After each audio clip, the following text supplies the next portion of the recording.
2 കവറിലായി നിറയെ പിരാന മീനുകൾ. സ്കൂളിലെ കുട്ടികൾ നീന്തി കളിക്കുന്ന സ്വിമ്മിംഗ് പൂളിലേക്ക് ഇടുന്ന വെനസ്ഡേ ആഡംസ് എന്ന പെൺകുട്ടി.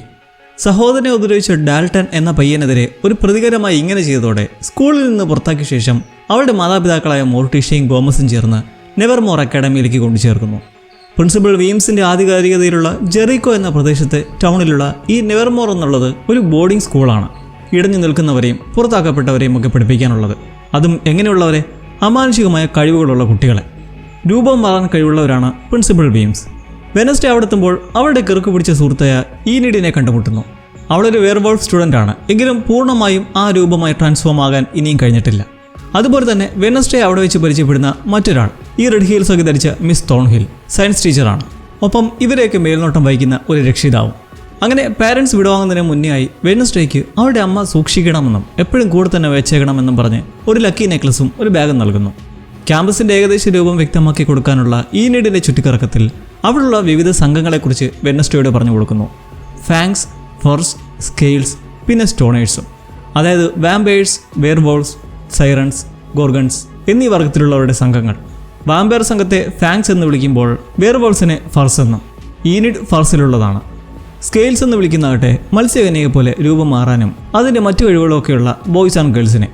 സ്റ്റോണേഴ്സ് എന്നറിയപ്പെടുന്ന ഗോർഗൺസോ തലയിൽ മുടിയുടെ സ്ഥാനത്ത് പാമ്പുകളുമായി നടക്കുന്നവർ. ഇവരെന്നറിഞ്ഞോ ഈ പാമ്പുകൾ വെറുതെ നോക്കിയാലോ മതി, മുന്നിലുള്ളത് ആരായാലും കല്ലായി പ്രതിമയെ മാറാൻ. വെനസ്ഡേയുടെ കാര്യമെടുത്താൽ അവളുടെ എബിലിറ്റി എന്നോ തൊല്ലെന്നോ പറയാവുന്നത് മറ്റുള്ളവരുടെ സ്പർശനത്തിൽ നിന്ന് വരുന്ന ചില സൈക്കിക് വിഷൻസ് ആണ്. അവരുടെ പോയകാലവും ഭാവികാലവും അതിലൂടെ ഫ്ലാഷ് അടിക്കും. മാത്രമല്ല അവളുടെ പൂർവികയെ ഗൂഡി ആഡംസുമായി ഇതുവഴി കമ്മ്യൂണിക്കേറ്റ് ചെയ്യാൻ കഴിയും.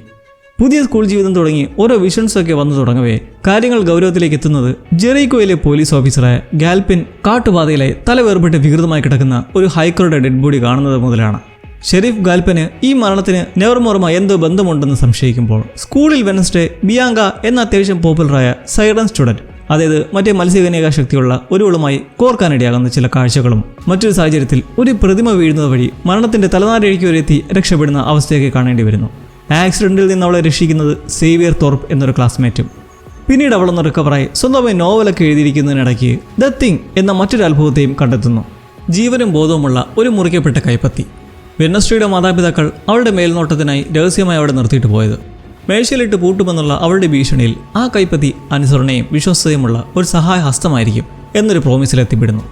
അങ്ങനെ അവിടെയുള്ള ഒരു ലോക്കൽ കൊയ്ത്തുത്സവം തുടങ്ങുന്നതിന് കുറച്ച് ദിവസങ്ങൾക്ക് മുന്നേ വെനസ്ഡേയുടെ തെറാപ്പിക്ക് വേണ്ടി അക്കാഡമി നിയമിച്ച ഡോക്ടർ വലേറി കിൻബെറ്റ് എന്ന സ്ത്രീയുടെ അടുക്കലേക്ക് ഒരു സെഷന് വേണ്ടി മനസ്സോടെ എത്തുന്നു. എന്നാൽ അവിടുന്ന് കിട്ടുന്ന തക്കതിന് ചാടി പുറത്തു കിടക്കുന്ന അവൾ അവിടെയുള്ള ഒരു കോഫി ഷോപ്പിൽ എത്തുന്നത് വഴി ജോലിക്കാരനായ ടൈലർ എന്ന പയ്യനെ പരിചയപ്പെടുന്നു. ഷെരീഫ് ഗാൽപന്റെ മകനും കൂടിയാണ് ടൈലർ.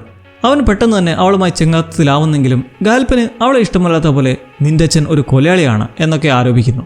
ഇതേ തുടർന്ന് അധികം വൈകാതെ അരങ്ങേറുന്ന കൊയ്ത്തുത്സവ വേളയിൽ വെച്ച് ടൈലർ അവൻ്റെ അച്ഛൻ്റെ ക്രിമിനൽ റെക്കോർഡുകളുടെ ഒരു കോപ്പി തരപ്പെടുത്തി വെനസ്ഡേക്ക് കൊടുക്കുന്നു. അവളുടെ അന്വേഷണത്തിന് ഒരു ഹെൽപ്പാകട്ടെ എന്ന് കരുതി. നാട്ടിലെ ചില താന്തോന്നുകളുടെ മുന്നിൽ പെടുന്നതോടെ അവിടുന്നോട് രക്ഷപ്പെടവേ വെനസ്ഡേ അവളുടെ ക്ലാസ്മേറ്റായ റോവൻ എന്നൊരുവനുമായി കൂട്ടിയിടിച്ചു വീഴുന്നത് വഴി അവനധികം വൈകാതെ തന്നെ ഉണ്ടാകാൻ പോകുന്ന മരണത്തിൻ്റെ ഒരു വിഷൻ അവൾക്കുണ്ടാവുന്നു.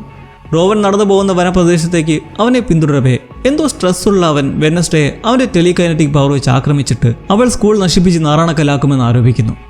എന്നിട്ട് ഇതൊരു ഏൻഷ്യൻ പ്രവചനമാണെന്ന് തെളിയിക്കാനെന്ന പോലെ ഏതോ പുസ്തകത്തിന്റെ കീറിയ പേജ് എടുത്ത് കാട്ടി നിൽക്കെ പൂടുന്നതിനെ റോവനെ ആ വനത്തിലുള്ള ഒരു ഭീകര ജന്തു ചുഴറ്റിയെടുത്തെറിഞ്ഞ് അവന്റെ കഥ കഴിക്കുന്നു. വെനസ്ഡേ ഒന്നും ചെയ്യാതെ കാട്ടിലേക്ക് മറയുമ്പോൾ അപകടം മാറിയതിന് പിന്നാലെ ആ പ്രവചന പേപ്പർ അവളുടെ കൈവശം എത്തുമ്പോൾ നെവർമോർ അക്കാഡമിയിലെ ആദ്യ ആഴ്ചയിലെ അനുഭവങ്ങളുടെ പശ്ചാത്തലത്തിൽ ഇനി അങ്ങോട്ട് എന്തൊക്കെ മിസ്റ്ററീസ് ആയിരിക്കും എന്ന് നോക്കി കാണുന്നു. ആഘോഷങ്ങൾ തുടർന്നുകൊണ്ടേയിരിക്കുമ്പോൾ നെവർമോറിലെ ആനുവൽ മത്സരമായ പോ കപ്പിന് വേണ്ടി തയ്യാറെടുക്കുന്ന വിദ്യാർത്ഥികളും. നിയമങ്ങളൊന്നുമില്ലാത്തൊരു വള്ളംകളി മത്സരം.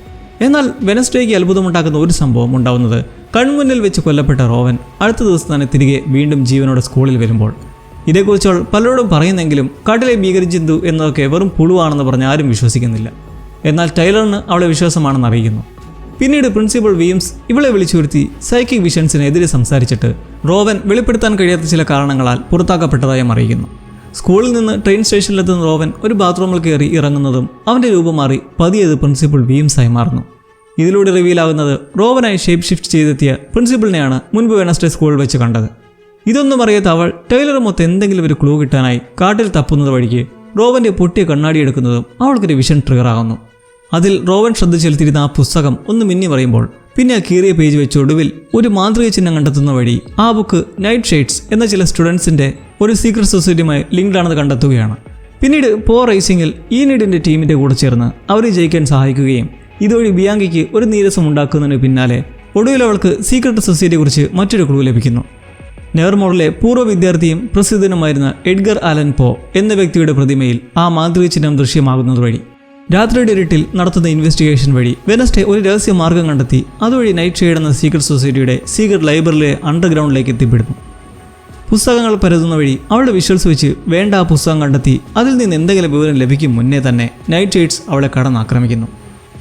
ഒരു കസേരയിലായി നിയന്ത്രിച്ചിരുത്തെ അധികം വൈകാതെ തന്നെ വെനസ്ഡേ നൈറ്റ് ഷെയ്ഡ്സിലെ മുഖംമൂടിധാരികൾ പലരും തന്റെ ക്ലാസ്മേറ്റ്സ് തന്നെയാണെന്ന് അറിയുന്നു, ബിയാങ്കയും സേവിയറും ഉൾപ്പെടെ. മുൻപ് അപകടത്തിൽ നിന്ന് തലനാരിഴയ്ക്ക് രക്ഷപ്പെടുത്തിയ സേവിയർ അവനാൾ ചില്ലറക്കാരനല്ല. വരച്ച ചിത്രങ്ങളും പെയിന്റിങ്സും ഒക്കെ ജീവനുള്ളതാക്കാൻ കഴിയുമെന്ന് മാത്രമല്ല ചില സൈക്കിക് വിഷൻസും വെനസ്ഡേ പോലുണ്ട്, പക്ഷേ സ്വപ്നത്തിലാണെന്ന് മാത്രം. അങ്ങനെ കുറച്ചു നേരത്തെ വിസ്താരത്തിനു ശേഷം വെനസ്ഡേ നൈറ്റ് ഷെയ്ഡ്സിലേക്ക് ചേരാൻ സേവിയർ നിർദ്ദേശിക്കുന്നെങ്കിലും അവളത് തിരസ്കരിക്കുന്നു. അടുത്ത ദിവസത്തെ സ്കൂൾ ഔട്ട്റീച്ച് ഡേ സെലിബ്രേഷന്റെ ഭാഗമായി ടൗണിന്റെ സന്നദ്ധ സേവകരായി കുട്ടികൾക്ക് പ്രവർത്തിക്കാൻ അവസരം ലഭിക്കുമ്പോൾ ജെറീക്കോ ടൗണിൽ ഒരു പുതിയ സ്റ്റാച്യുവിന്റെ അനാവരണം കൂടിയാണ്. ഇതേസമയം വെനസ്ഡേ തനിക്ക് കിട്ടിയിട്ടുള്ള പുതിയ ബുക്കിൽ നിന്ന് എന്തെങ്കിലും സൂചനകൾ ലഭിക്കുന്നതിനായി ചികഞ്ഞ് എന്തായാലും സേവിയറുടെ പക്കൽ നിന്ന് ചില വിവരങ്ങൾ ലഭിക്കുന്നു. പുസ്തകത്തിൽ വർണ്ണിച്ചിട്ടുള്ള വ്യക്തി ജെറീക്കോയുടെ ഫൗണ്ടറായ ജോസഫ് ക്രാക്സ്റ്റോൺ ആണെന്നത് ഉൾപ്പെടെ.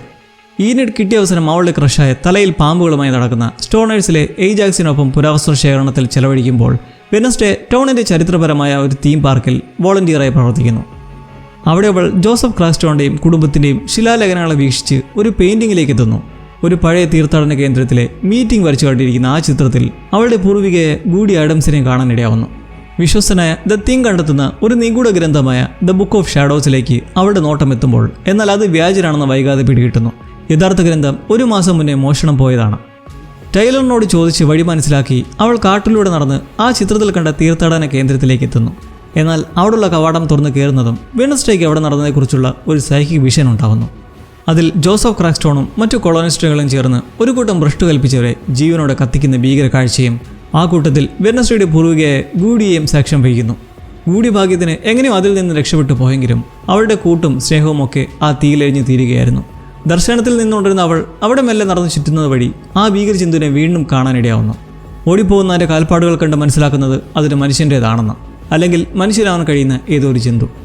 സേവിയർ അവളവിടെ ഉണ്ടെന്നറിഞ്ഞ് തേടി വന്നിട്ട് സൈക്കിക് വിഷൻസുകളെ പൂർണ്ണമായും വിശ്വസിക്കരുതെന്നും അത് നമ്മുടെ വികാരങ്ങളെ ആശ്രയിച്ചാണ് രൂപപ്പെടുന്നത് എന്നൊക്കെ ഉപദേശം കൊടുക്കുന്നു. അങ്ങനെ ആ ഔട്ട്റീച്ച് ഡേയുടെ അന്ത്യത്തോടടുക്കുമ്പോൾ വെനസ്ഡേയും തിങ്ങും കൂടി ആരും അറിയാതെ ഒരു പണിയൊപ്പിക്കുകയാണ്. അവളുടെ വിഷനിൽ ആൾക്കാരെ ചുട്ടുവന്ന ക്രൂരനായ ജോസഫ് ക്രാക്സ്റ്റോണിന്റെ പുതിയ ശില്പത്തെ അവിടെ വെച്ച് തന്നെ തീയിടുമ്പോൾ ഇത് കണ്ട് രോഷം കൊള്ളുന്ന പ്രിൻസിപ്പൽ വീംസും. ശേഷം ആ രാത്രി വനത്തിലുള്ള മോൺസ്റ്റർ വീണ്ടും ആക്രമണം നടത്തുന്നു. ഇത്തവണ ഒരു വൃദ്ധനായ കുടിയേറ്റക്കാരനെ ആ തീർത്ഥാടന കേന്ദ്രത്തിൽ വെച്ച് വകവരുത്തുമ്പോൾ അയാളെന്തായാലും അവസാന നിമിഷത്തിൽ അക്രമിയുടെ ഫോട്ടോസ് എടുക്കാൻ ധൈര്യം കാണിച്ചതുകൊണ്ട് ഇപ്പോൾ ഷെരീഫ് ഗാൽപ്പന് ആശ്ചര്യമുളവാക്കുന്ന എവിഡൻസ് ലഭിച്ചിരിക്കുകയാണ്. വരാനിരിക്കുന്ന റൈവൻ ഡാൻസ് പാർട്ടിയുടെ ത്രില്ലാണ് നെവർമോളിലെ സകല കുട്ടികളെങ്കിലും നായികക്കുട്ടി ഇൻവെസ്റ്റിഗേഷനിൽ തന്നെ.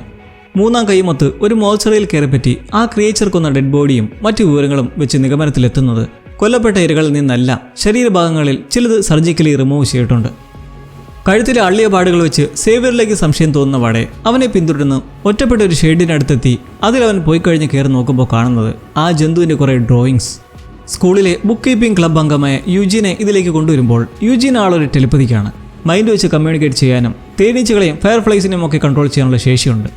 അങ്ങനെ ഇരുവരും ആ ഡ്രോയിങ് വെച്ചുള്ള അന്വേഷണത്തിൽ ആ ജന്തുവിൻ്റെ വിഹാര കേന്ദ്രമായ ഒരു ഗുഹ കണ്ടെത്തുന്നു. അവിടെ നിന്ന് ലഭിക്കുന്ന അതിൻ്റെ ഒരു നഖവും സേവിയറിൻ്റെ പെയിന്റിംഗ് ഷെഡിലെ ഒരു കൈ തുടച്ച തുണിയുമായി ഷെരീഫ് ഗാൽപ്പിനടുത്തെത്തി അയാളെ കൺവിൻസ് ചെയ്ത് ഒരു DNA ടെസ്റ്റിനെ വിധേയമാക്കുന്നു. എന്നാൽ രണ്ടും തമ്മിൽ ബന്ധമില്ലെന്ന റിസൾട്ടും. അങ്ങനെ ആ രാത്രി തീരെ താല്പര്യമില്ലാതെ കറുത്ത കോസ്റ്റ്യൂമും ധരിച്ച് ഡാൻസ് ഫംഗ്ഷന് വേണ്ടി ഒരുങ്ങി കൂട്ടിന് ടൈലറേയും കൂട്ടി പോകുമ്പോൾ യുജീന് നേരം കാട്ടിൽ ആ ജന്തുവിൻ്റെ ഗുഹയിൽ ആരോ തീയിടുന്നതിന് സാക്ഷിയാവുന്നു. ടൈലറും സേവിയറും വെനസ്ഡേയും മൊത്തമുള്ള ചില ട്രയാങ്കിൾ ലവ് പ്രശ്നങ്ങളും ഇതുകൊണ്ടുള്ള ബിയാങ്കയുടെ നീരസവും മാറ്റി നിർത്തിയാൽ സകലരും റേവൻ ഡാൻസ് ഫംഗ്ഷനിൽ തകർത്താടുന്നു. എങ്കിലും അധിക നേരം അത് നിലനിൽക്കില്ല. കാരണം ജെറീക്കോയിലെ ചില താന്തോന്നികൾ മുൻപ് ജോസഫ് ക്രാക്സ്റ്റോണിന്റെ ശില്പം നശിച്ചതിന്റെ ചുരുക്കിന് പരിപാടി ഉളവാക്കുന്നു. കെട്ടിടങ്ങളിൽ തീപിടിക്കുമ്പോൾ എമർജൻസിയായി വെള്ളം തെറിപ്പിക്കുന്ന ഫയർ സ്പ്രിങ്കിൾസിലൂടെ ചുവന്ന പെയിന്റ് കലക്കിയ വെള്ളം അവിടെ മൊത്തം തെറിക്കുന്നതോടെ ഫംഗ്ഷൻ ഒരു ചോരക്കളം പോലാവുന്നു. ഇതോടെ കുട്ടികൾ അങ്ങോട്ടും ഇങ്ങോട്ടും ഓടുന്നത് വഴി വെനസ്ഡേക്ക് അവിടെ വെച്ച് ഒരു വിഷൻ ഉണ്ടാവുന്നു. യുജീൻ വലിയ അപകടത്തിലാണെന്ന് കണ്ട് അവൾ കാട്ടിലേക്ക് പായുമ്പോൾ ഈനിഡ് എയ്ജാക്സ് മൊത്തമുള്ള റിലേഷനിൽ നല്ലൊരു പ്രോഗ്രസ് ഉണ്ടാക്കുന്നു. നിർഭാഗ്യവശാൽ വെനസ്ഡേ എത്തി കണ്ടുപിടിക്കുമ്പോഴേക്കും യൂജിൻ ആക്രമണത്താൽ ഗുരുതര പരിക്കുകളോടെ ബോധം കെട്ട് കിടക്കുന്ന അവസ്ഥയിൽ. അങ്ങനെ വീക്കെൻഡ് ആവുന്നതോടെ കുട്ടികളുമായി ചെലവഴിക്കാൻ പേരൻസ് എത്തുമ്പോൾ വെനസ്ഡേക്ക് തൻ്റെ അച്ഛൻ്റെ മേൽ ചുമത്തിയിട്ടുള്ള കൊലക്കുറ്റത്തെക്കുറിച്ച് ചോദിക്കാനുള്ള പറ്റിയ സമയമാണ്. ടൈലർ കൊടുത്ത ക്രിമിനൽ റെക്കോർഡിൽ ജെറിക്കോയിലെ സമ്പന്ന കുടുംബത്തിലുള്ള ഗെററ്റ് ഗേറ്റ്സ് എന്നയാളെ 30 കൊല്ലം മുൻപ് കൊന്നതിൻ്റെ പേരിൽ ഇപ്പോഴും ക്രിമിനൽ ലിസ്റ്റിലുള്ളതായി തെറാപ്പി സെഷനിൽ വെച്ച് അവൾ മനസ്സ് തുറക്കുന്നതോടെ ഇത് അവളുടെ അമ്മ മോർട്ടീഷ്യയ്ക്ക് വളരെ വേദനയുണ്ടാക്കുന്നു. സത്യം എന്തായാലും കണ്ടുപിടിച്ചിരിക്കുന്ന വഴക്കിട്ട് പോകുന്ന വെനസ്ഡേ കുറ്റബോധത്തോടെ യൂജിനെ കാണാൻ ഹോസ്പിറ്റലിൽ എത്തുന്നെങ്കിലും അവനിൽ മാറ്റമൊന്നുമില്ല. സ്കൂളിലെ ലഞ്ച് ടൈമിൽ ഗാൽപ്പിൻ്റെ നേതൃത്വത്തിൽ പോലീസ് എത്തി പുതിയ തെളിവ് ലഭിച്ചതിൻ്റെ പേരിൽ വെനസ്ഡേയുടെ അച്ഛൻ ഗോമസിനെ പിടിച്ചുകൊണ്ട് പോവുകയാണ്. ഹസ്ബൻഡ് വഴിക്കുള്ളിലായതോടെ മോർട്ടീഷ്യ ആ രാത്രി അവളോട് സത്യം വെളിപ്പെടുത്തുന്നു. ഈ ഗെററ്റ് ഗേറ്റ്സിനെ അബദ്ധവശാൽ കൊന്നത് മോർട്ടീഷ്യ ആയിരുന്നു. ശല്യപ്പെടുത്താൻ വന്നതിൻ്റെ പേരിൽ നടന്ന പിടിവലിക്കിടയിൽ അവർ നീട്ടിയ വാളിൽ തറച്ചു കയറി തീർന്നപ്പോൾ അത് ഗോമസ് ഏറ്റെടുക്കുകയായിരുന്നു. വെനസ്ഡേക്ക് എന്നാൽ സംഭവങ്ങൾ അറിഞ്ഞിട്ടും അതിലെന്തോ ഒരു പൊരുത്തക്കേട് തോന്നി. ആ രാത്രി തന്നെ ഗെററ്റിൻ്റെ ശവക്കുഴി തോണ്ടി നോക്കുന്നത് വഴി അയാൾ മരിച്ചത് വിഷമുള്ളിൽ ചെന്നാണെന്ന് കണ്ടെത്തുന്നു. അതിനർത്ഥം അയാളുടെ മരണത്തിന് പേരൻസിനെയും പൂർണ്ണമായും കുറ്റക്കാരാക്കാനാകില്ല. കണ്ടെത്തിയ വിവരത്തിൻ്റെ ധൈര്യത്തിൽ ഇരുവരും സ്ഥലത്തെ മേയറായ നോബിൾ വാക്കറെ ചെന്ന് കണ്ട് ഗോമസിന്റെ കാര്യത്തിൽ തർക്കിക്കുന്നതിനെ തുടർന്ന് അയാൾ ഒരു കുറ്റബോധ സ്വരത്തോടെ ഉള്ളിൽ ഇത്രയും കാലം ഒളിപ്പിച്ചിരുന്ന സത്യം വെളിപ്പെടുത്തുന്നു. ഗെററ്റിനെ അന്നത്തെ റെയ്വൺ ഡാൻസ് ഫംഗ്ഷനിലേക്ക് അവൻ്റെ അതിസമ്പന്നനും മുരടനുമായ അച്ഛനായിരുന്നു അയച്ചത്. ആ നോർമ സ്കൂളിലെ കുട്ടികളെല്ലാം കൊല്ലാൻ വിഷവുമായി. എന്നാൽ ആ പോയിസൺ വയൽ പോക്കറ്റിൽ നിന്ന് പൊട്ടിമുറിഞ്ഞ് അത് ശരീരത്തിനുള്ളിൽ ചെന്ന് മരണപ്പെട്ടതാകാമെന്നും പറയുമ്പോൾ ഈ ഒരു പോയിസൺ സംഭവത്തെക്കുറിച്ച് അറിയുന്ന വാക്കർ അത് മറച്ചു വയ്ക്കാനായി മേയർ എന്ന അധികാരസ്ഥാനത്തേക്ക് എത്തിച്ചതായിരുന്നു. ആ കള്ളവും മനസ്സിൽ വെച്ച് ഇത്രയും കാലം നിന്ന വാക്കർ ഇപ്പോൾ അത് വെളിപ്പെടുത്തുമ്പോൾ മോർട്ടീഷ്യ ഈ രഹസ്യം പുറത്തറിയിക്കലെന്ന വാക്ക് കൊടുക്കുന്നതിൻ്റെ ഉദ്ദേശം ഉടനെ ഗോമസിൻ്റെ മേൽ ചുമത്തിയ കുറ്റമെല്ലാം തീർത്ത് റിലീസ് ചെയ്യിക്കാനാണ്. അങ്ങനെ ആ വീക്കെൻഡ് തീരുമ്പോൾ വെനസ്ഡേയും കുടുംബവും നല്ല ടേംസിൽ സന്തോഷത്തോടെ വിരിയുന്നു. എന്നാൽ കുഴപ്പങ്ങൾക്ക് ശാന്തമായിരിക്കാനായില്ല. വെനസ്ഡേ അവരുടെ അമ്മ കൊടുത്ത പഴയ സ്കൂൾ ഇയർ ബുക്കിലൂടെയാണ് ആ അമ്പരപ്പിക്കുന്ന കാര്യം അറിയുന്നത്. പ്രിൻസിപ്പൽ വീംസ് ഒരു ഷേപ്പ് ഷിഫ്റ്റർ ആണെന്ന്. ഇതോടെ പലതും കൂട്ടിമുട്ടിച്ച് വീംസിനടുത്തെത്തി റോബന്റെ മരണം ആരും അറിയാതെ ഒതുക്കി തീർക്കാൻ അവൻ മരിച്ചതിൻ്റെ അടുത്ത ദിവസം ആ രൂപത്തിൽ സ്കൂളിലെത്തി എല്ലാവരെയും ജീവിച്ചിരിപ്പുണ്ട് എന്ന് കൺവിൻസ് ചെയ്ത ശേഷം അവനെ സ്കൂളിൽ നിന്ന് പുറത്താക്കി എന്ന് വരുത്തി എല്ലാം ഒതുക്കി തീർത്തതെക്കുറിച്ച് ചോദ്യം ചെയ്യുമ്പോൾ സർപ്രൈസിംഗ്ലി അവരും അത് എതിർക്കുന്നില്ല. ഇതെല്ലാം ചെയ്തത് സ്കൂളിൻ്റെ നല്ലതിനു വേണ്ടിയാണെന്ന് പറഞ്ഞു നിൽക്കെ വെനസ്ഡേ വീണ്ടും തർക്കിക്കുന്നതിന് മുന്നേ തന്നെ അവരെ അതിശയിപ്പിക്കുന്നത് സ്കൂൾ ഗ്രൗണ്ടിലായി തീയിൽ എഴുതിയിട്ടുള്ള ഒരു വാചകവും. തീമഴ പെയ്യാൻ പോകുന്നു ഈ സ്കൂളിലേക്ക്, അതും ഒട്ടും വൈകാതെ. വെനസ്ഡേയുടെ ബർത്ത്ഡേ പഴയ ഒരു ക്രാക്ക് സ്റ്റോൺ കെട്ടിടത്തിൽ വെച്ച് അവൾക്കൊരു സർപ്രൈസ് പാർട്ടി കൂട്ടുകാർ ഒരുക്കുന്നെങ്കിലും വലിയ ആവേശമോ ഉത്സാഹമൊന്നും അവൾക്കില്ല. എന്നാൽ കാര്യങ്ങൾ കൂടുതൽ എക്സൈറ്റഡ് ആവുന്നത് അവൾ അവിടെ ഒരു കല്ലറയിൽ എഴുതിയിട്ടുള്ള ഒരു വാചകം കണ്ടാണ്. മുമ്പ് സ്കൂളിൽ വെച്ച് തീമഴ പെയ്യാൻ പോകുന്നു എന്ന് കണ്ട സന്ദേശവുമായി മാച്ചിങ് ആയിട്ടുള്ള ഈ വാക്കുകൾ കാണുന്നതോടൊപ്പം അതിൽ തൊട്ടു തലടവേ അവൾക്കുണ്ടാവുന്ന ദർശനത്തിൽ പൂർവികയായ ഗൂഡി ആഡംസ് അവളെ ഉപേക്ഷിക്കപ്പെട്ട ഒരു പുരാതന അരമന കാട്ടുന്നു, ഗേറ്റ്സ് കുടുംബത്തിൻ്റേത്. എന്നിട്ട് ഒരു കാര്യം കൂടി പറയുന്നുണ്ട്. ദുഷ്ടനായിരുന്ന ക്രാക്ക് സ്റ്റോണിൻ്റെ പൈതൃകം ലെഗസിക്ക് തടയിട്ട് പൂട്ടാനുള്ള ചാവി ഈ അരമനയാണെന്ന്. അങ്ങനെ വെനസ്ഡേയുടെ അറിവിൽ ഗേറ്റ്സ് കുടുംബവുമായി ബന്ധമുള്ള മേയർ വാക്കറോട് ഗേറ്റ്സ് ബംഗ്ലാവിനെ കുറിച്ചുള്ള വിവരങ്ങൾ അറിയാൻ പിന്തുടരുമ്പോൾ എന്നാൽ അവളുടെ കൺമുൻപിൽ വെച്ച് അയാൾക്കൊരു ആക്സിഡന്റ് ഉണ്ടാവുന്നു. കാറിടിച്ച് നിർത്താതെ പോകുന്നതിന് പിറകെ അയാളെ ക്രിട്ടിക്കലായി ആശുപത്രിയിലേക്ക് എടുക്കുമ്പോൾ ഈ അപകടത്തിന്റെ പശ്ചാത്തലത്തിൽ ഉത്കണ്ഠയിലെ പ്രിൻസിപ്പൽ സ്കൂളിന് കുറച്ചു നാളത്തേക്ക് ഒരു ലോക്ക്ഡൌൺ നിശ്ചയിക്കുന്നു. ഈ സമയം വെറുതെ കളയാതെ തുടങ്ങി വെച്ച നോവൽ കണ്ടിന്യൂ ചെയ്യാൻ മിസ് തോൺഹിൽ അവളെ പ്രോത്സാഹിപ്പിക്കുന്നെങ്കിലും മനസ്സിൽ ഒരുപാട് സംശയങ്ങളുള്ള അവൾ ഈനിഡിനെയും ടൈലറേയും കൂട്ടി അവരുടെ മുന്നിൽ വെറുതെ എന്നോണം ആ മാൻഷനിലേക്ക് കയറിപ്പറ്റുന്നു. ആ മന്ദിരത്തിൽ അവരെ കാത്തിരിക്കുന്നതോ നിർണായകമായ കുറേ തെളിവുകളും. മേറെ ഇടിച്ചിട്ട കാറും ആ ജന്തു കൊന്ന മനുഷ്യരുടെ ശരീരത്തിലെ മിസ്സിംഗ് ആയിട്ടുള്ള അവയവങ്ങളും കണ്ടന്തിക്കുന്ന മൂവരും ഒരു രഹസ്യ ആൾത്താരെയും ഗേറ്റ്സ് കുടുംബത്തിലെ മരണപ്പെട്ട ലോറൽ ഗേറ്റ്സ് എന്ന സ്ത്രീയുടെ ഒരു ആഭരണപ്പെട്ടിയും കാണാനിടയാവുന്നു. എന്നാൽ അവർ മൂവരും സ്പ്ലിറ്റായി നടന്ന തെരച്ചിൽ നടത്തി ഇനിയും പല വിഷയങ്ങളിലേക്ക് പോകും മുന്നേ ടൈലർ ദൂരെ നിന്ന് ആ ഭീകരജീവിയുടെ ഉണ്ടെന്ന് പറയുന്നതും അതുപോലെ തന്നെ അവിടുത്തെ ആക്രമണം നടത്തുന്നതോടെ പേടിച്ചോടുന്നു. ഒടുവിൽ ഈനിഡും വെനസ്ഡേയും ടൈലറെ കണ്ടെത്തുമ്പോൾ അവൻ്റെ കഴുത്തിൽ അള്ളിയ പാടും. അധികം വൈകാതെ എവിടെ നിന്നോ സേവിയറും ഇവർക്കടുത്തേക്ക് എത്തി രക്ഷാമാർഗം നൽകി പിന്നീട് പോലീസിനെ അറിയിച്ച് ഷെരീഫ് സംഘവും എത്തുമ്പോൾ ആ അരമനയിൽ യാതൊന്നുമില്ലാതെ ക്ലിയറായി കിടക്കുന്നു. ഇതോടെ ഗാൽപ്പിന് വെനസ്ഡേയുടെ കഥകളിൽ ചില ഡൗട്ടുകൾ വരുമ്പോൾ സ്കൂളിൽ അവൾക്ക് വീംസിൻ്റെ അവസാന താക്കീതാണ്. സ്കൂളിൽ നിന്ന് ഇനിയും നെഴിഞ്ഞിറങ്ങിപ്പോയാൽ പുറത്താക്കും. തന്നെ മാനിപ്പുലേറ്റ് ചെയ്ത അപകടത്തിൽ കൊണ്ട് ചാടിച്ചതിന് ഈനിഡ് അവളുമായി റൂം ഷെയറിംഗ് നിർത്തി പോകുന്നത് ഒരു ചെറിയ പരിഭവമാണെങ്കിലും അവളുടെ നോട്ടം ലോറൽ ഗേറ്റ്സിൻ്റെ ആ ജ്വല്ലറി ബോക്സിലാണ്. അരമനയിൽ നിന്ന് കൈക്കലാക്കിയ ആ ബോക്സിൽ ഒരു രഹസ്യ അറ കണ്ടെത്തുന്നതും അതിലുള്ള ചില ഫോട്ടോസ് അവളുടേതും. വെനസ്ഡേയുടെ അന്വേഷണം ഗേറ്റ്സ് കുടുംബത്തിൽ ആരോ മറഞ്ഞു നിന്ന് പിന്തുടരുന്നുണ്ടെന്ന് ഇതിലൂടെ മനസ്സിലാക്കുമ്പോൾ ആ രാത്രി ഒടുങ്ങുന്നത് ഒരു കൊലയിലും. സീരിയസായി ആശുപത്രിയിൽ കിടക്കുന്ന മേയർ വോക്കറെ ഒരു മിസ്റ്ററി മാൻ വന്ന് മരണത്തിലേക്ക് തള്ളിവിടുന്നു. മേയറുടെ മരണം ജെറിക്കോ ടൗണിനെ ഒട്ടാകെ പിടിച്ചു കുലുക്കുന്ന ഒന്നാണ്.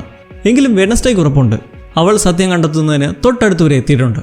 അവളുടെ കിറുക്കനായ അമ്മാവൻ അങ്കിൾ ഫെസ്റ്റർ രഹസ്യമായി കുറച്ച് ദിവസത്തേക്ക് നെവർമോറിലേക്ക് എത്തുമ്പോൾ അയാൾ ആ ഭീകരജീവിയെ ഐഡന്റിഫൈ ചെയ്യുന്നു. ഹൈഡ് എന്നൊരിനം വേറിട്ട മോൺസ്റ്ററാണത്. നൈറ്റ് ഷെയ്ഡ് സൊസൈറ്റിയുടെ ലൈബ്രറിയിൽ നിന്ന് നെവർമോർ സ്കൂൾ ഫൗണ്ടറായ നഥാനിയൽ ഫോഗ്നറുടെ ഒരു ഡയറി അങ്കിൾ ഫെസ്റ്ററുടെ നിർദ്ദേശപ്രകാരം കണ്ടെത്തുന്നതോടെ ഹൈഡിനെക്കുറിച്ച് കൂടുതൽ അറിയുന്നു. പരിവർത്തനം മൂലം രൂപപ്പെടുന്ന ഒരുതരം ക്രിയേച്ചറുകളാണ് ഹൈഡ്സ്. യജമാന്റെ ഇച്ഛയ്ക്കനുസരിച്ച് ഹീനമായ പ്രവൃത്തികൾക്ക് നിയോഗിക്കപ്പെട്ട അടിമകൾ. വെനസ്ഡേയുടെ മനസ്സൊന്ന് തണുക്കാൻ ടൈലർ രാത്രി ആ ക്രാക്ക് സ്റ്റോൺ കെട്ടിടത്തിൽ വെച്ച് അവളെ പ്രപ്പോസ് ചെയ്തും ഒരുമിച്ചിരുന്ന് ഹാങ് ഔട്ട് ചെയ്ത് ഒരു കിസ്സിന് അടുത്തുവരെ എത്തി നിൽക്കുന്നതും ഷെരീഫും സംഘവും അവിടേക്ക് ഇടിച്ചു കയറിയെത്തുന്നു. അന്വേഷണത്തിന്റെ ഭാഗമായി കാടണച്ചുള്ള തെരച്ചിലാണ്. കാര്യങ്ങൾ കൂടുതൽ വഷളാവുന്നത് അവൾ തിരികെ റൂമിലേക്ക് എത്തുമ്പോൾ അവിടെ മൊത്തം ആരോ കയറി അലങ്കോലമാക്കിയിട്ടിരിക്കുന്നു എന്ന് മാത്രമല്ല ആ ഡയറി മിസ്സിംഗ് ആണ്. കൈപ്പത്തിയാകട്ടെ കത്തിക്കുത്തേറ്റ നിലയിലും. അങ്കിൾ ഫെസ്റ്ററിന്റെ കഴിവുകൊണ്ട് തിങ്ങിനെ പുനർജീവിപ്പിക്കുന്നെങ്കിലും ഇതോടെ വെനസ്ഡേയുടെ സത്യാന്വേഷണത്തിന്റെ ത്വര കൂടുന്നതേയുള്ളൂ. പിന്നീട് വീംസ് ഡയറിയെക്കുറിച്ചും ഇങ്ങനൊരു ഭീകര ജന്തുവിനെ കുറിച്ചും അറിയാമായിരുന്നതായി സമ്മതിക്കുന്നു. ആസ് യൂഷ്വൽ സ്കൂളിൻ്റെ നല്ലതിനു വേണ്ടി മറച്ചുവെച്ചതാണവർ. പുതിയ ക്ലൂ വരുന്നത് ക്ലാസ്മേറ്റ്സ് വഴി മേയർ വോക്കർ കാർ അപകടത്തിൽപ്പെട്ടത് ലോറൽ ഗേറ്റ്സിനെ കാണാൻ പോയതായിരുന്നു എന്നറിയുമ്പോൾ. അയാളുടെ റിസർച്ച് അനുസരിച്ച് ലോറൽ അവളുടെ മരണം ഫേക്ക് ചെയ്ത ശേഷം ജെറിക്കോയിൽ ആൾമാറാട്ടം നടത്തിയെത്തി നെവർമോറിന്റെ അധപ്പതനത്തിന് ശ്രമിക്കുകയാണെന്നാണ് അയാളുടെ ഒരു കോൺസ്പിറസി. ഈ ലോറൽ എന്നുള്ളത് തൻ്റെ തെറാപ്പിസ്റ്റാണോ എന്ന സംശയത്തിൽ വെനസ്ഡേ ഡോക്ടർ കിംബോർഡിനടുത്തെത്തി ആ ജ്വല്ലറി ബോക്സ് കാട്ടി ചോദ്യം ചെയ്യുന്നെങ്കിലും അത് അവരല്ല എന്ന് തീർത്തു പറയുന്നു. മാത്രമല്ല ആ ബോക്സ് കണ്ട് ഡോക്ടറിൽ എന്തൊരു അഭ്യൂഹമുണ്ടായി. തുടർന്ന് വെനസ്ഡേ പോകുന്നതിന് പിറകെ അവിടെ പ്രത്യക്ഷപ്പെടുന്ന ഹൈഡ് അവരെ കൊല്ലുന്നു. വെനസ്ഡേ പിന്നെത്തുന്നത് സേവിയറിനടുത്താണ്. പെയിന്റിംഗ് ഷെഡിൽ വെച്ച് ഹൈഡ് എന്ന ജന്തു അവനല്ലേ എന്നും ചോദിച്ച് അവിടെ പ്രശ്നമായി അവൻ കത്തിയെടുത്ത് കുത്താൻ ഒരുങ്ങുന്നതും തക്ക സമയത്ത് പോലീസ് എത്തി അവനെ പിടിച്ചുകൊണ്ട് പോകുന്നു. വെനസ്ഡേക്ക് ഇതോടെ കുറച്ച് ആശ്വാസം ലഭിക്കുമ്പോൾ ഈനിഡ് തിരികെ പിണക്കം മാറിയെത്തുന്നത് മറ്റൊരു സുഖം. അങ്ങനെ കോഫി ഷോപ്പിൽ പോയി ടൈലറെ കണ്ട് സംസാരിച്ച് അവനുമായി അറ്റാച്ച്ഡായി കിസ് ചെയ്യുന്നതും ചുണ്ടുകൾ തട്ടുന്നപാടെ അവൾക്ക് പെട്ടെന്നൊരു സൈക്കിക് വിഷൻ. ഡോക്ടർ കിംബോർട്ടിനെ ഹൈഡ് കൊല്ലുന്നതും ആ ഹൈഡ് ടൈലറാണെന്ന് ഇവിടെ റിവീലാവുന്നതും ഉണരുന്ന അവൾ ഒന്നും മിണ്ടാതെ വെപ്രാളത്തിൽ ഇറങ്ങിപ്പോയി ആരെ വിശ്വസിക്കും എന്ന കുഴങ്ങലിൽ നിൽക്കുന്നു. നൈറ്റ് ഷെയ്ഡ് മെമ്പേഴ്സിന്റെ സഹായത്തോടെ ടൈലറെ പിടികൂടി ഉദ്ദേശം അറിയാനും ഹൈഡായത് എങ്ങനെ എന്നൊക്കെ ചോദ്യം ചെയ്ത് നേരിടവേ ഈ കിഡ്നാപ്പിംഗ് പ്രിൻസിപ്പളിന്റെ ചെവിയിലെത്തുന്നത് വെനസ്ഡേക്ക് പോലീസ് സ്റ്റേഷനിലേക്ക് പോകാനുള്ള വഴിയൊരുക്കുന്നു. ഒടുവിൽ അവൾ കണ്ട വിഷൻ സത്യമാണെന്ന് തെളിയിക്കുന്ന തരത്തിൽ ടൈലർ ചെയ്ത കൊലയെല്ലാം ഏറ്റു പറഞ്ഞുകൊണ്ടും ഇനിയും കൊലകൾ വരാനിരിക്കുകയാണെന്നും ഭീഷണിപ്പെടുത്തുന്നു. അവസാനത്താക്കിയതും ലംഘിച്ചതോടെ പ്രിൻസിപ്പൽ വീംസ് വെനസ്ഡേ സ്കൂളിൽ നിന്ന് പുറത്താക്കുമ്പോൾ അവൾ പോകുന്നതിന് മുന്നോടിയായി ബോധം വീണ യൂജിനെ കണ്ട് യാത്ര പറയാനെത്തുന്നു. അവൻ അന്ന് രാത്രി നടന്നത് കൃത്യമായി ഓർമ്മയില്ലെങ്കിലും നമ്മൾ സംശയിക്കുന്ന അയാൾ ഒരു ചുവന്ന ബൂട്ടാണ് ധരിച്ചിരുന്നത് എന്ന് പറയുന്നതും വെനസ്ഡേക്ക് അടുത്ത നിമിഷം തന്നെ അവളത് മിസ് തോൺഹില്ലാണെന്ന് തിരിച്ചറിഞ്ഞ് അവളുടെ അടുത്തേക്ക് എത്തുമ്പോൾ ലോറൽ എന്നത് തോൺഹിൽ തന്നെ ആണെന്നും ടൈലറെ ഹൈഡെ യൂസ് ചെയ്യുന്നതും അവർ പെട്ടെന്ന് തന്നെ സമ്മതിക്കുന്നു. എന്നാൽ അവരുടെ തൊട്ടടുത്ത നീക്കമോ പ്രിൻസിപ്പൽ വീംസിനെ വിഷം കുത്തിവെച്ചും വെനസ്ഡേ അടിച്ചു വീഴ്ത്തി ആ ക്രാക്ക് സ്റ്റോൺ കെട്ടിടത്തിലേക്ക് കൊണ്ടുപോകുന്നു. കൈപ്പത്തി ദ തിങ് ഈ കിഡ്നാപ്പിങ്ങിനെ കുറിച്ച് ഈനിഡിനെ അറിയിക്കുന്നതോടെ കുട്ടികളെല്ലാം പറഞ്ഞ് അവരെല്ലാം അവിടുന്ന് നെട്ടോട്ടം ഓടുമ്പോൾ ഈനിഡ് പക്ഷേ അവളെ രക്ഷിക്കാനായി ആ കെട്ടിടത്തിനടുക്കിലേക്ക് ഓടുന്നു. ആ തകർന്ന ബിൽഡിങ്ങിൽ ലോറൽ ഇന്നേരം ഒരു റിച്വലിനായി ഒരുക്കങ്ങൾ നടത്തി അവളുടെ മാസ്റ്റർ പ്ലാനെക്കുറിച്ച് വെളിപ്പെടുത്തുന്നു. ജെറിക്കോയുടെ ഫൗണ്ടറും നീചനുമായ ജോസഫ് ക്രാക്സ്റ്റോണെ തിരിച്ചു കൊണ്ടുവരിക, അതും ആ തീം പാർക്കിൽ നിന്ന് മോഷ്ടിച്ച ബുക്ക് ഓഫ് ഷാഡോസ് വെച്ചിട്ട്. എല്ലാം നടത്തി റിച്വലിന്റെ അവസാന ഭാഗമെന്നോണം വെനസ്ഡേയുടെ രക്തം ക്രാക്സ്റ്റോണിന്റെ ശവമഞ്ചത്തിൽ പറ്റിക്കുന്നതോടെ ആ ആത്മാവ് ജീർണിക്കാത്ത ശരീരവുമായി ഉയർത്തെഴുന്നേൽക്കുന്നു. ആ കല്ലറ ഒരിക്കൽ സീൽ ചെയ്ത ഗൂഡി ആഡംസിന്റെ പരമ്പരയിലുള്ള വെനസ്ഡേയുടെ രക്തം വഴി അൺലോക്കായി പുറത്തു വരുന്ന ക്രാക്സ്റ്റോൺ അവളെ കത്തിവെച്ച് കുത്തി മരിക്കാനിട്ടിട്ട് പോകുന്നെങ്കിലും അത്ഭുതകരമായി ഗൂഡിയുടെ ആത്മാവ് അവളെ രക്ഷിക്കുന്നു. അതും തുടക്കത്തിൽ അമ്മ കൊടുത്ത ആ ലക്കി നെക്ലസ് വഴി. അവിടുന്ന് അവൾ സ്കൂളിലേക്ക് ഓടുന്നെങ്കിലും ടൈലറെ കണ്ടുമുട്ടുന്ന വഴി അവനിലെ ഹൈഡിനെ അവൾക്ക് നേരിടേണ്ടി വരുന്നു. ചുഴറ്റിയെറിയാൻ അവളെ പിടിച്ചു പൊക്കുന്നതും തക്ക സമയത്ത് വേർവോൾഫ് വന്ന് ഹൈഡിനെ ആക്രമിക്കുന്ന ഒരു മൊമെന്റ്. വെനസ്ഡേയുടെ ആത്മാർത്ഥ സുഹൃത്ത് ഈനിഡിനൊടുവിൽ പൂർണ്ണമായും വേർവോൾഫ് ആകാനുള്ള ശേഷി ലഭിച്ചതോടെ അവിടെ ഇരു ജീവികളും പൊരിഞ്ഞ പോരാട്ടം നടക്കവേ ക്രാക്ക് സ്റ്റോണിന്റെ സ്പിരിറ്റ് ലോറലിനൊപ്പം നെവർമോറിലേക്ക് എത്തുന്നു. മൊത്തം തീയിട്ട് നശിപ്പിക്കാൻ തുടങ്ങുന്നതും നൈറ്റ് ഷെയ്ഡ് പ്രൊഫസി പൂർത്തീകരിക്കാൻ വെനസ്ഡേ പ്രബലമായൊരു വാൾ ഉപയോഗിച്ച് ക്രാക്സ്റ്റോണെ നേടുകയാണ്. പോരാട്ടത്തിൽ ആ ദുരാത്മാവിന് മേൽക്കോയ്മ ലഭിച്ചു നിൽക്കെ ബിയാങ്ക ഡിസ്ട്രാക്ട് ചെയ്യുന്നതോടെ ആ സ്പിരിറ്റിന്റെ നെഞ്ചിൽ കത്തി കുത്തിയിറക്കുന്ന വഴി ആ ആത്മാവിനെ നെവർമോറിന്റെ നല്ലതിനു വേണ്ടി നശിപ്പിക്കുന്നു. ലോറലെത്തി വെടിവെക്കാനായി തോക്ക് ചൂണ്ടി നിൽക്കുന്നെങ്കിലും യൂജീൻ അവിടെ അവളുടെ രക്ഷകനായി എത്തുന്നത് എങ്ങനെയെന്നാൽ അവൻ്റെ ടെലിപ്പതി കൺട്രോൾ വഴി ഒരു കൂട്ടം തേനീച്ചകളെ ലോറലിനടുത്തേക്ക് വിട്ട് അവളെ കുത്തി ഒരു പരുവമാക്കുന്നതിലൂടെ. സ്കൂളിന് തകരാർ സംഭവിച്ചതും സെമസ്റ്ററിൻ്റെ ഇനിയുള്ള ക്ലാസുകൾ ക്യാൻസൽ ചെയ്യുന്നതോടെ കുട്ടികൾ പരസ്പരം യാത്ര പറഞ്ഞു പിരിയുന്നു. പ്രിൻസിപ്പൽ ഭീമിൻ്റെ ജീവിതത്യാഗത്തിൻ്റെ പ്രതിഫലനത്തിൽ വെനസ്ഡേ സേവിയറോട് തെറ്റിദ്ധാരണയുടെ പേരിൽ ചെയ്തു കൂട്ടിയതിന് ക്ഷമ ചോദിച്ച് ഒരു നല്ല ടേംസിൽ എത്തിപ്പിരിയുന്നു. അങ്ങനെ അവളുടെ കാര്യങ്ങൾ ഇവിടം കൊണ്ട് തീർന്നൊന്ന് ശാന്തമാകുന്നതിലും ജെറിക്കോയിൽ അവൾക്ക് ഇനിയും സെറ്റിലാകാത്ത ചില മിസ്റ്ററീസിന് ആരംഭമാകുന്നു. ഒരു അൺനോൺ നമ്പറിൽ നിന്ന് അവളുടെ ഫോണിലേക്ക് കുറച്ചു മുന്നേ സേവിയർ മൊത്തം നിൽക്കുന്ന ഫോട്ടോയും ഞാൻ നിന്നെ നിരീക്ഷിച്ചുകൊണ്ടിരിക്കുകയാണെന്നുള്ള മെസ്സേജ് കണ്ട് ഒന്നും തീർന്നിട്ടില്ലെന്നിരിക്കുമ്പോൾ ടൈലറെ ചങ്ങല വെച്ച് കെട്ടിക്കൊണ്ടു പോകുന്ന പോലീസ് വണ്ടിയിൽ അവൻ വീണ്ടും അതിശക്തനായ ഹൈഡായി ട്രാൻസ്ഫോം ആകുന്നു. ഒരു വശത്ത് ലോറലിനെ പോലീസ് അറസ്റ്റ് ചെയ്ത് കൊണ്ടുപോകുമ്പോൾ ടൈലറിനെ ഇപ്പോൾ കൺട്രോൾ ചെയ്യുന്ന ആര്? ഉത്തരങ്ങളും പുതിയ മിസ്റ്ററീസുമായി വെഡ്നെസ്ഡേ സീസൺ 2 ഈസ് കമ്മിങ്.